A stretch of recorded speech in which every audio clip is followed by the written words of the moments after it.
Hello বন্ধুরা, চলে এলাম নতুন ভিডিও নিয়ে। সবাই সাথেই থাকুন। আজ আমাদের প্রিয় বন্ধু সঙ্গীত শিল্পী জুই জেসমিনের একতা টিভির মিলন মেলার আয়োজন। যেতে হবে উত্তরা 6 নম্বর সেক্টরে, মিরপুর থেকে। সো প্রতিবারের মতো এবারও পারভিন চলে এলো যথাসময়।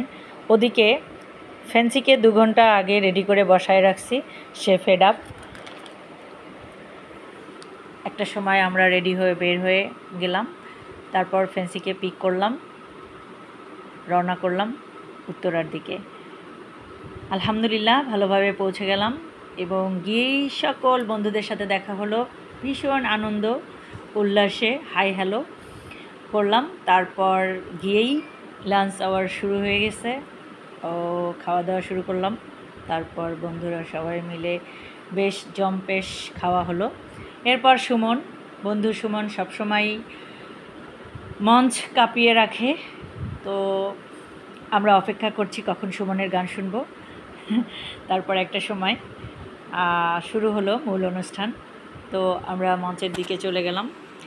তারপর আর কি একে একে সবাই মঞ্চে উঠছে, গান গাইছে, অনেক উল্লাস করলো সবাই। তারপর অনেক গুণী গুণী শিল্পী ছিল, কবি ছিল, যাদের কবিতায় মুগ্ধ হয়ে আমরা আপ্লুত হলাম। এরপর সুমন চলে আসলো মঞ্চে। শুরু হলো মানে কে কার আগে নাচবে সেই প্রস্তুতি। সুমন শুরু করে দিল গান। সুমনের গান আপনারা আগেও শুনেছেন, অনেকবার আমি পোস্ট করেছি, আমাদের জুই জেসমিন। এরপর দাদা ভাই আমজাদ হোসেন আর ওয়াহিদ ভাইয়ের নাচে তো সবাই মুগ্ধ, সবসময় অসাধারণ নাচ করে। ওয়াহিদ ভাই ছাড়া যেন কোনো প্রোগ্রামই সম্পূর্ণ হয় না।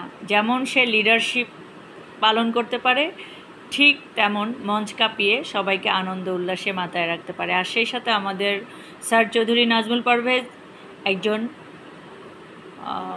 কি বলবো, বিখ্যাত সুখ্যাত উপস্থাপক, আবৃত্তি শিল্পী, একজন অসাধারণ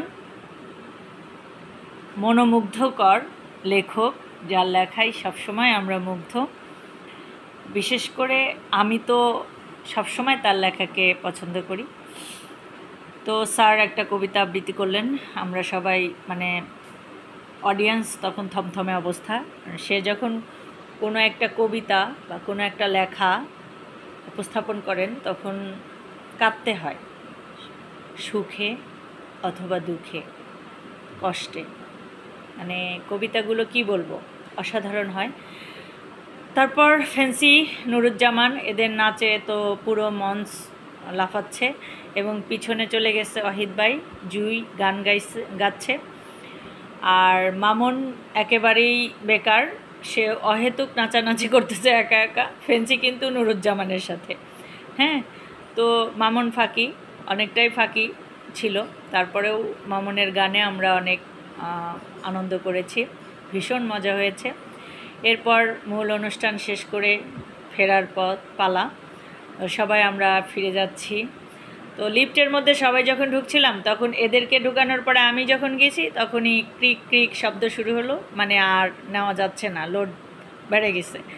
সো আমরা পরের বার গেলাম, ওরা নেমে গেল।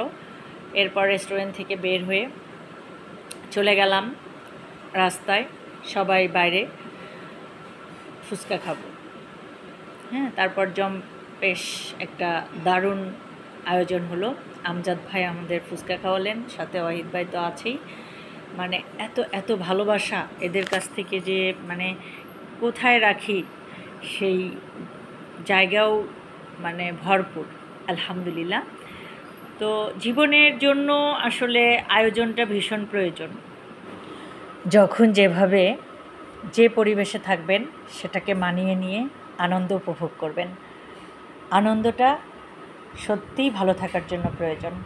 তো আজকের মতো এখানেই বিদায় নিচ্ছি। সবাইকে অসংখ্য ধন্যবাদ এতক্ষণ আমার ভিডিওর সাথে থাকার জন্য। সবাইকে শুভকামনা করছি, ভালো থাকবেন, ভালোবাসবেন।